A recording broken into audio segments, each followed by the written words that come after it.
What's going on, guys? Welcome back to the channel.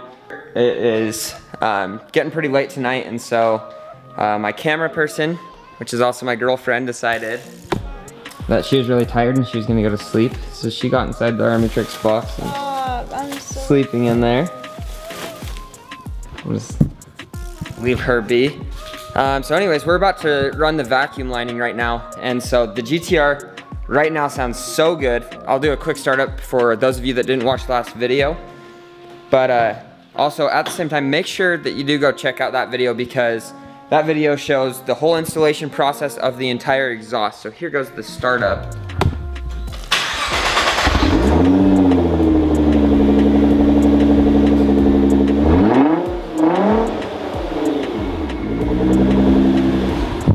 That sounds so good. That's never gonna get old. I love it so much. We are going to install the vacuum lines right now. And so here's everything that we need. And we're gonna watch a video on it actually, because the instruction manual they gave us was not very good. So hopefully I could find a video on installing the vacuum line. Hopefully I could find a good video on it. If not, we will figure it out. And I will have a good video for you guys to watch, because I don't want you guys to go through the same thing that I'm going through right now. So hopefully I'm able to help you guys, but also stay tuned and make sure to subscribe. So after watching a couple YouTube videos, I found one that I actually really like. This guy's channel name is Bros Fourr Speed. So there you go, Bros Fourr Speed. And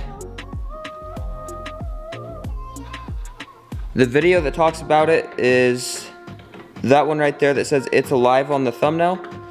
That video is the one that I'm basically gonna be going off of. It helped a lot. It showed us basically where all the lines go. So if my video is not helpful to you guys, go check out his video. It might help you a little bit more than what mine will.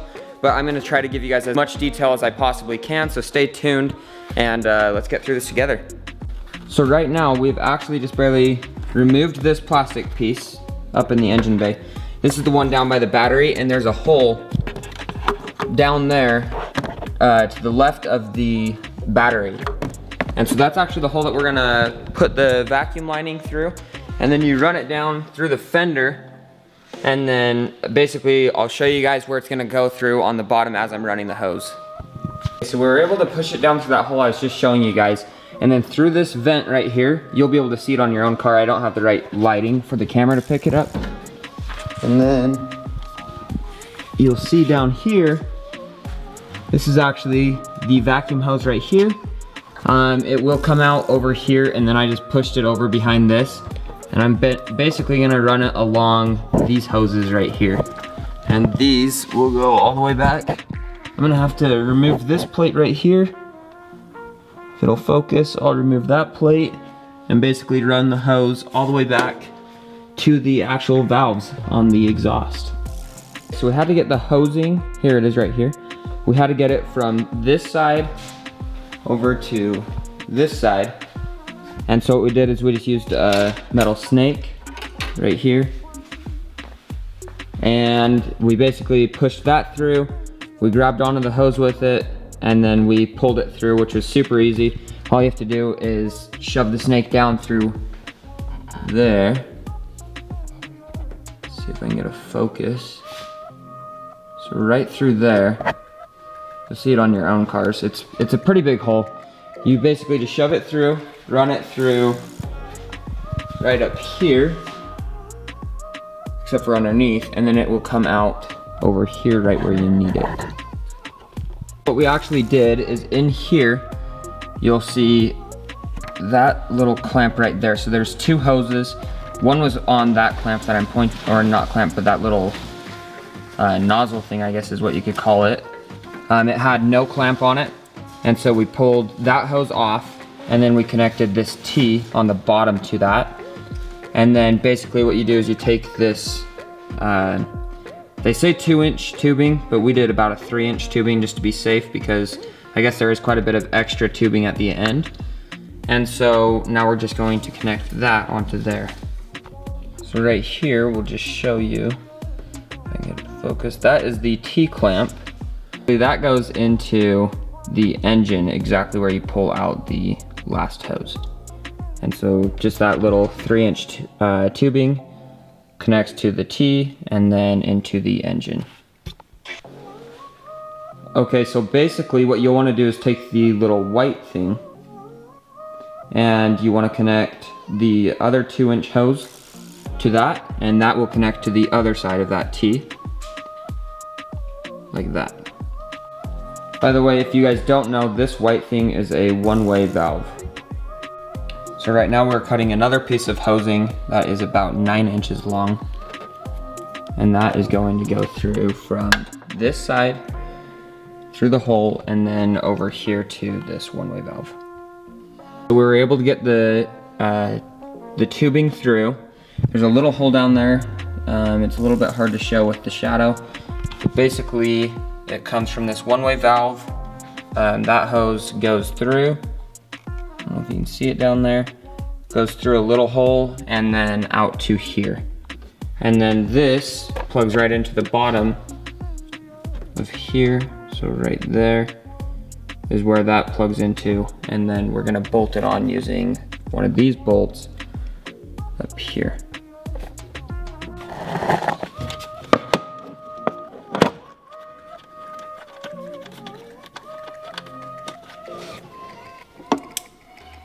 Okay, so we were able to take off that bolt right there, and we are basically going to use that same bolt to install this piece.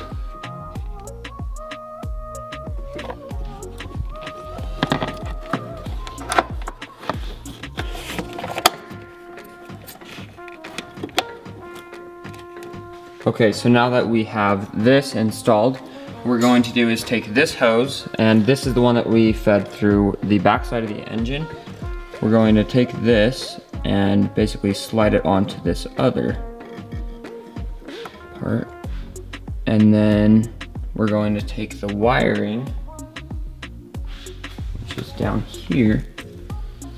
We already got this connected. We're gonna unplug it. We were just seeing how it kind of all goes together before putting it on. So basically we plug this piece into here. Okay, so instead of running the wire right now, we're actually going to put the hosing all the way down through to the back.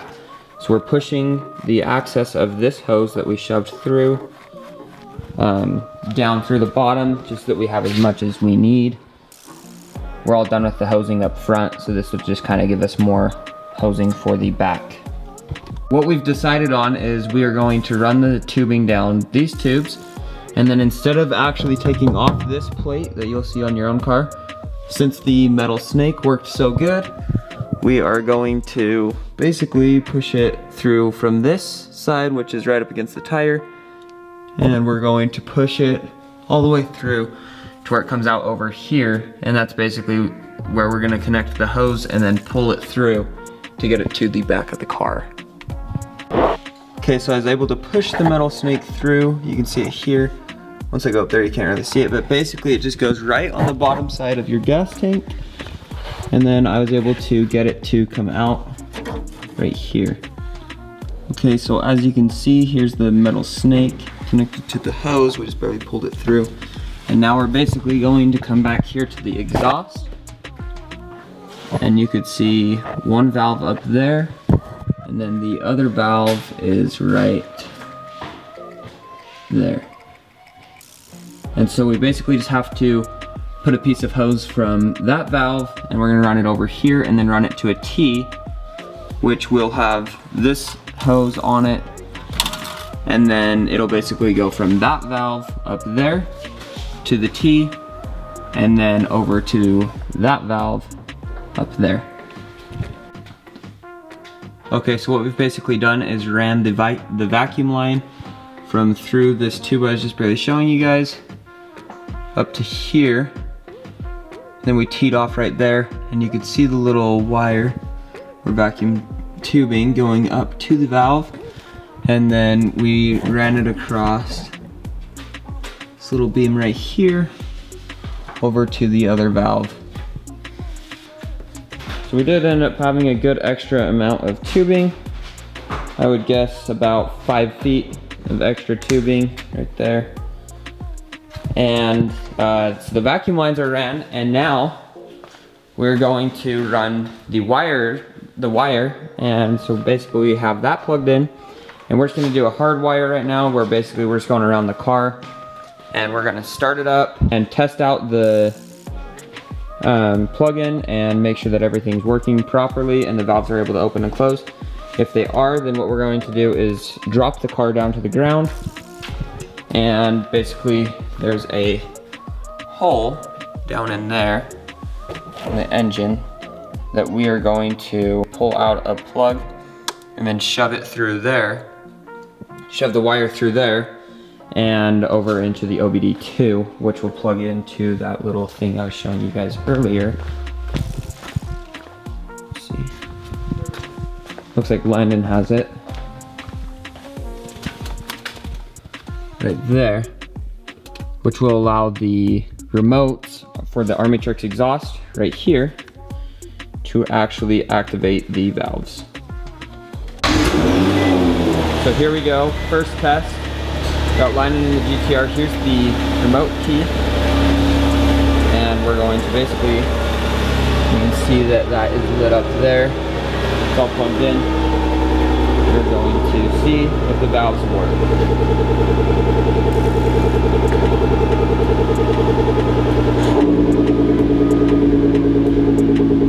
Let me see if I can show you guys the valves actually working. So there it is. So there you can see the valve actually working.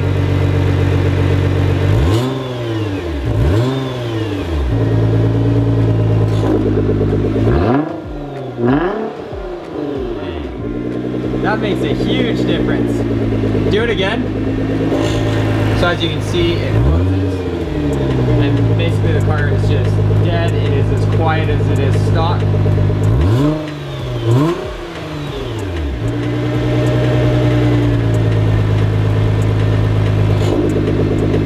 There it is again.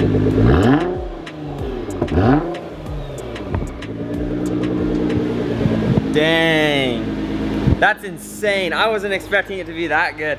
I'm telling you guys, so after watching Bros Fourr Speed's video, I was listening to the exhaust when he was changing it back and forth, and I could tell that the video was not picking up the difference in the sound. So we're going to run the wires down through, and then there's actually a little pocket. If you watch Bros Fourr Speed's video, it'll show you basically how to run the wiring. I'm not going to show you just because I was in contact with Bros Fourr Speed, and basically I told him that I was going to show his video because it helped me so much. And so if you guys want to see how to run the wire, make sure to go check out his video. He'll show you guys exactly how to do that. And without further ado, I guess that will end the video for today, and I'll see you guys tomorrow.